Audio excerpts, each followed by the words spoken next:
Love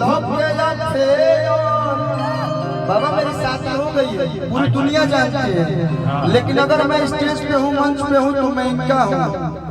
तू हमार हो जा, हम तहार हो जा।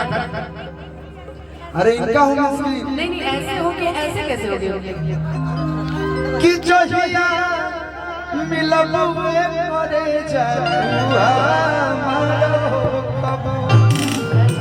लेकिन नहीं अभी मेरा बात पूरा हो जाए।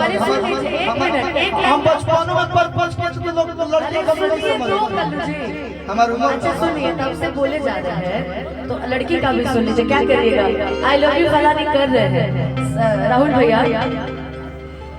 इनाम पहले से बदनाम बा, तू और बदनाम करा जइबा, नजर के बाद जनी मारा, सबरिया तू धरा जइबा।